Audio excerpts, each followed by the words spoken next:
너희들아 강하고 담대하라 이런 제목으로 시편 31편에서 9절에서 24절까지 말씀을 아침에 같이 나누겠습니다. 오늘 시인은 자신이 깨진 그릇 같다 이렇게 12절에서 말합니다. 12절을 보면 내가 잊어버린 바 됨이 죽은 자를 마음에 두지 아니한 같고 깨진 그릇과 같으니이다 라고 합니다. 깨진 그릇이란 깨어져서 회복이 불가능한, 그래서 더 이상 쓸모가 없어진 그릇을 깨진 그릇이라고 말하죠. 다윗은 자신이 이런 깨진 그릇처럼 회복이 불가능하고 더 이상 쓸모가 없는 그런 상태라고 생각하고 있었던 것 같습니다. 그 천하의 다윗이 어쩌다가 이렇게 자신을 깨진 그릇이라고 생각하게 되었을까요? 먼저 9절을 한번 읽어볼까요? 같이 9절을 한 번 더 읽어봅시다. 시작. 여호와여 내가 고통 중에 있사오니 내게 은혜를 베푸소서. 내가 근심 때문에 눈과 영혼과 몸이 쇠하였나이다. 여기에 보면 다윗이 자신이 고통 중에 있다 이렇게 합니다. 이 고통이란 단어는 히브리어로 차르라는 단어인데 이 단어의 의미는 사방이 둘러싸여서 탈출구가 없는 좁은 공간에 갇혀 있는 것을 뜻한다고 합니다. 그래서 사방이 다 막혀 있고 그리고 이렇게 탈출구가 없는 좁은 공간, 이런 공간을 뜻하는 단어가 이 차르라는 단어라고 하는데 한마디로 꽉 막힌, 그래서 어디로도 돌파해 나갈 수 없는 그런 상태를 가리키는 말입니다. 사면초가 이런 말하고 비슷한 것 같습니다. 이 상태가 얼마나 답답하고 힘들었는지 다윗은 이 구절에 보면 그 근심이 너무 커서 눈과 영혼과 몸이 쇠하였다 이렇게 말을 합니다. 눈이 어두워지고 몸도 약하여지고 또 내면엔 힘이 하나도 없었다 이런 말이죠. 어쩌면 다윗도 이렇게 어떤 패소 공포에서 오는 그런 공황장애 비슷한 것을 느끼고 있었는지도 모르겠습니다.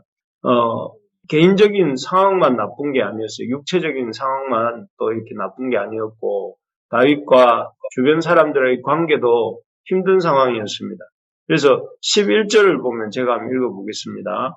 내가 모든 대적들 때문에 욕을 당하고 내 이웃에게서는 심히 당하니 내 친구가 놀라고 길에서 보는 자가 나를 피하였나이다 이렇게 되어 있습니다. 여기에 보면 개인 몸도 이렇게 앞에서 말한 것처럼 눈과 영혼과 몸이 쇠하였다고 하였지만 그 사람들과의 관계도 여기에 나오는데 대적들은 다윗을 조롱하고 욕하고 조롱했다고 합니다. 그리고 대적만 그런 것이 아니라 다윗의 어떤 이 대적의 조롱과 비난에서 자신의 편이 되어 주어야 될 이웃들조차도 자신을 이렇게 모른 척하고 피해간다고 되어 있고 또 친구들도 이렇게 자기를 외면한다 이렇게 고백합니다. 정말 답답한 상황입니다. 겉으로 보기에는 천하의 다윗이지만 그 개인의 그 삶의 깊은 곳을 들여다보면 이런 어려움이 있었던 것 같습니다. 사실 힘이 들고 인생이 힘들고 어려울 때 그 인생의 힘들고 어려움을 이기게 해주는 사람들이 누굽니까? 다름 아닌 친구들 아닙니까? 그런데 이런 친구들마저도 등을 돌리고 외면한다고 할 때에 참 얼마나 그 사람의 마음에 깊은 한숨이 쉬어지고 낙심이 되겠습니까? 지금 다윗이 그런 상황이었습니다. 다윗은 몸도 힘들고 사람들도 등을 돌리고 가까운 친구들도 등을 돌리고 또 대적들은 욕하고 조롱하는 그런 상황입니다. 그래서 얼마나 힘들었는지 10절을 제가 한번 읽어드릴게요. 10절에 이때의 다윗의 심정이 잘 나오는데요. 이렇게 고백합니다. 내 일생을 슬픔으로 보내며 나의 연수를 탄식으로 보내며 내 기력이 나의 죄악 때문에 약하여지며 나의 뼈가 쇠하도소이다. 이렇게 되어 있습니다. 여기에서 보면 다윗은 매일 슬픔 속에 있었던 것 같습니다. 그러면서 그 슬픔 속에서 탄식하고 또 그로 인해서 너무 탄식을 오래 하다 보니 몸이 쇠약해지고 뼈가 쇠하여질 지경이다 이렇게 고백합니다. 극도의 어떤 슬픔과 그로 인한 답답함에 상황이었던 것 같습니다. 보통 이 정도의 상태가 되면 사람들은 어떻게 됩니까? 계속해서 근심과 슬픔이 찾아오고 또 친구들 또 이웃들과의 관계가 멀어지고 또 이렇게 몸은 점점 약해지고 이런 상황이 되면 어떤 사람들은 이렇게 술에 의존하여서 술로 계속 이렇게 풀려고 하거나 아니면 또 어떤 사람들은 이렇게 깊은 산속으로 아니 사람들이 없는 곳으로 도망을 치거나 또 아니면 어떤 사람들은 아주 폭력적이 되어서 다른 사람들을 공격할 수도 있습니다. 그런데 다윗은 어떻게 했을까요? 다윗은 참 힘들고 몸도 마음도 육신도 연약해지고 이 인간관계로부터 어려운 소외가 있고 그리고 참 슬프고 답답한 이런 상황에서 다윗은 술을 마구 마셨거나 아니면 자신을 아는 사람이 없는 곳으로 도망을 쳤거나 아니면 다른 사람들에게 책임을 돌리면서 다른 사람들을 비난하고 공격했을까요? 오늘 우리가 본문을 읽어서 아시지만 그렇게 하지 않았습니다. 다윗은 그 누구도 이렇게 비난하지 않았습니다. 또 어디로도 도망치지도 않았습니다. 또 그렇게 자기를 도와줄 사람들을 찾아서 여기저기 이렇게 헤매고 다니지도 않았습니다. 다윗은 기도하기 시작했습니다. 우리 14, 15절을 같이 한번 읽어볼까요? 14, 15절입니다. 여호와여 그러하여도 나는 주께 의지하고 말하기를 주는 내 하나님이시라 하였나이다. 나의 앞날이 주의 손에 있사오니 내 원수들과 나를 핍박하는 자들의 손에서 나를 건져주소서. 예, 여기에 보면 참 그러하여도 여기 이 말이 참 와닿는 것 같습니다. 그러하여도 이게 다윗의 신앙인 것 같아요. 내 삶의 모든 상황들이 이제까지 말씀드린 것처럼 그러하여도 나는 주께 의지하겠다 하면서 고백을 하고 또 15절에 보면 나의 앞날이 주의 손에 있사오니 하면서 내 원수들과 나를 핍박하는 자들의 손에서 나를 건져 주소서 이렇게 하나님께 여기에 보면 이렇게 하나님께 기도하고 있는 것을 볼 수가 있습니다. 여호와 하나님을 뭐라고 하느냐면 주님이라고 이렇게 고백하죠. 그리고 그 하나님이 내 하나님이다 이렇게 고백을 합니다. 또 자기의 앞날이 그 주의 손에 있다 이렇게 고백하면서 자신들을 핍박하는 원수들의 손에서 건져달라고 이렇게 기도하고 있죠. 참으로 이 다윗이 기도하는 이러한 모습은 어제와 그제 월삭 기도회 때 본 것처럼 그에게 여호와 하나님을 향한 굳센 믿음이 있기 때문에 가능한 모습이라 할 수 있습니다.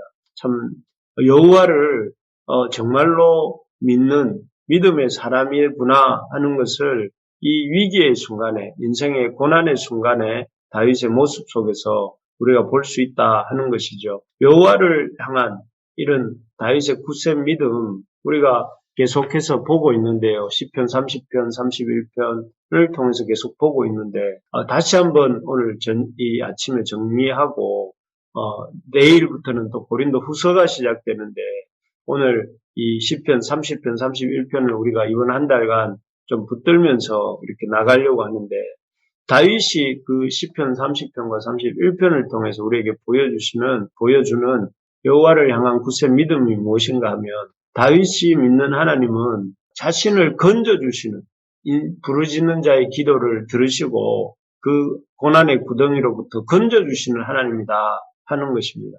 그래서 15절을 제가 한번 다시 읽어드릴게요. 나의 앞날이 주의 손에 있사오니 내 원수들과 나를 핍박하는 자들의 손에서 나를 건져주소서. 16절도 읽어볼까요? 제가 읽어볼게요. 주의 얼굴을 주의 종에게 비추시고 주의 사랑하심으로 나를 구원하소서. 여기에 보면 다윗이 계속 시편 30편과 31편에서 계속 강조하고 있는 하나님의 모습은 어떤 분이냐면은 원수와 핍박하는 자들로부터 건져주시는 분, 또 그 서울과 같은 인생의 상태로부터 건져주시는 분, 그리고 자기를 구원해주시는 분이라고 이렇게 고백하면서 자기를 건져주시고 구원해달라고 기도하고 있는 모습을 볼 수가 있습니다. 실제로 하나님께서는 이러한 다윗의 믿음에 반응하시고 또 그 기도를 들으셔서 시편 30편 우리가 월요일날 살펴봤던 그 부분에서는 그를 다윗을 그 몹쓸 질병으로부터 고쳐주셨다 이렇게 나옵니다. 그리고 또 대적들로부터도 구원해 주셨다 이런 말씀이 나옵니다. 그래서 그 다윗을 죽자 사자 쫓아다니는 사울의 손에서 이렇게 건져주셨죠. 그의 창으로부터 그의 살기등등한 창으로부터 사울의 사울의 창으로부터도 건져주셨고 또 그의 아버지를 향해 칼을 흔들면서 달려들던 그 압살롬의 반역에서도 이 기도를 들으시고 다윗을 건져주시고 구원해 주셨죠. 그래서 하나님은 이런 다윗의 기도, 건져달라고 하고 구원해달라고 하는 이 기도를 들어주시고 응답해 주셔서 오늘 우리가 기억하고 있는 그 다윗이 되게 하신 것입니다. 정말 그렇습니다. 하나님은 기도를 들으시고 건져주시고 구원해 주시는 하나님이신 것을 우리가 믿을 수 있어야 되겠습니다. 그래서 이 하나님을 붙들고 기도할 때 우리 그때 보지 않았습니까? 술주정뱅이가 장로가 되는 기적이 일어났습니다. 그래서 이 참 술만 먹고 이렇게 온 가족을 괴롭히고 온 동네 사람의 걱정거리가 되던 사람이 이 부흥에 참석해서 주님을 만나고 또 믿음을 가지게 될 때에 놀랍게도 그의 인생이 변화되어서 술주정뱅이에서 장로가 되는 기적이 일어났다고 했습니다. 또 아버지도 이렇게 떳떳하게 자랑스럽게 생각해서 내놓지 않던 아들, 여덟째 이 목동 다윗이 모든 이스라엘 사람들이 우러러보고 역사 속에 모든 사람들이 믿는 모든 사람들이 이렇게 존경하는 그런 왕이 되게 다윗 왕이 되게 하시지 않았습니까? 삶을 이렇게 우리의 삶을 아주 쪼여오면서 우리들을 참 이렇게 넘어지게 만들고 우리를 서 있지 못하게 만드는 그래서 저 인생의 밑바닥, 저 수월의 밑바닥 같은 이런 밑바닥까지 떨어져 있는 그런 사람이라 할지라도 그가 여호와를 찾고 구원하시는 하나님, 건지시는 하나님을 찾고 부르짖어 기도할 때에 하나님 그를 건지시고 구원하셔서 다윗같이 또 우리를 만드시는 줄 믿습니다. 이 하나님을 붙들고 우리가 7월 한 달 기도할 수 있기를 소망합니다. 그래서 말씀드렸지만 기도 제목을 정하시면 좋겠다. 이 한 달 동안 집중해서 기도할 3가지 내지 5가지 정도 기도 제목을 정하고 그것을 가지고 건지시는 하나님, 구원하시는 하나님을 바라보며 우리가 힘차게 기도할 수 있기를 소망합니다. 두 번째로 보면 이 다윗이 그 굳센 믿음을 갖고 있었는데 이 굳센 믿음에 믿음을 가진 하나님에 대한 믿음이 어떤 믿음이었는가? 첫째는 구원하시고 건져주시는 하나님이었다면 두 번째는 악인을 부끄럽게 하시고 의인의 억울함을 이렇게 갚아주시는 하나님이다 하는 것입니다. 우리 17절, 18절 우리 같이 한번 읽어봅시다. 17, 18절입니다. 여호와여 내가 주를 불러싸우니 나를 부끄럽게 하지 마시고 악인들을 부끄럽게 하사 소홀에서 잠잠하게 하소서. 교만하고 완악한 말로 무례히 의인을 치는 거짓 입술이 말 못하는 자 되게 하소서. 여기에 보면 하나님은 어떤 분이라고 다윗이 고백하느냐면 악인들을 부끄럽게 하시는 하나님이다. 그래서 그 악인의 입술에서 이렇게 의인이 이 악인의 입술에 넘어지지 않게 하신다. 이렇게 말씀하십니다. 우리 눈에 보기에는 이 세상에는 악이 행행하는 것 같습니다. 활개를 치고 있는 것 같아요. 또 그래서 악인들이 득세하는 세상을 지고 흔드는 것처럼 보일 때도 많습니다. 그래서 하나님을 믿고 말씀을 따라 선하게 산다는 것이 너무나 이렇게 힘이 들고 또 이 세상에는 별로 영향력이 없는 것처럼 보일 때도 많습니다. 그래서 참 이렇게 힘이 빠질 때가 많죠. 하지만 오늘 이 말씀 방금 읽었던 17, 18절 말씀을 보면 하나님께서 악인들을 부끄럽게 하시고 악인들을 이렇게 수월에 이렇게 두사 잠잠하게 하시고 악인의 거짓 입술에 쓰러질 것 같은 의인들을 이렇게 붙잡으시고 그 의가 드러나게 하신다 이렇게 말씀하세요. 이런 분이 다윗이 믿는 또 우리가 믿어야 되는 그 하나님이시다 하는 것이죠. 악인들이 아무리 겉보기에는 이렇게 요란해 보인다 할지라도 그런 악인들을 낮추시고 또 그들을 이렇게 그들의 괴계를 이루어지지 못하게 하시는 분이 하나님이시다. 그러면서 다윗은 23절, 24절에서 특히 이렇게 말을 합니다. 23절, 24절을 보시면 모든 성도들아 여호와를 사랑하라. 여호와께서 진실한 자를 보호하시고 교만하게 행하는 자에게 엄중히 갚으시느니라. 여호와를 바라는 너희들아 강하고 담대하라. 이렇게 말씀하세요.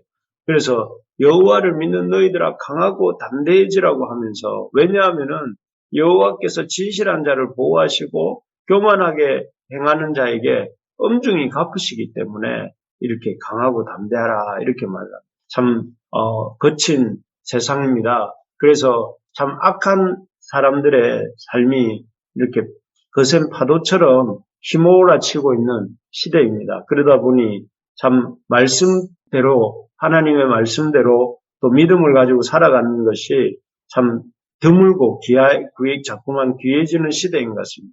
이런 시대일수록 어두운 바다를 등대가 환하게 비추는 것처럼 우리가 여호와를 더 의지하고 의뢰하며 또 그 여호와를 믿는 믿음 안에 서서 강하고 담대하게 이렇게 살아가는 우리가 되기를 소망합니다. 다윗처럼 그렇게 살 때에 주님께서 우리를 통해서 주님의 영광을 나타내실 줄 믿습니다. 그래서 오늘 말씀을 정리하면 다윗이 그런 아주 압박감을 느끼는 상황 속에서 절망감을 느낄 만한 상황 속에서도 굳센 믿음을 가지고 여호와를 의지했음을 보는데 그 다윗이 의지했던 하나님이 누구이신가? 구원하시고 건져주시는 하나님, 또 악인을 낮추시고 의인을 드러내시는 하나님이심을 이렇게 붙들었던 것을 보게 됩니다. 우리가 이 하나님을 붙들고 이 아침에 다 같이 한번 우리도 다윗처럼 주님 앞에 기도하는 시간 갖기를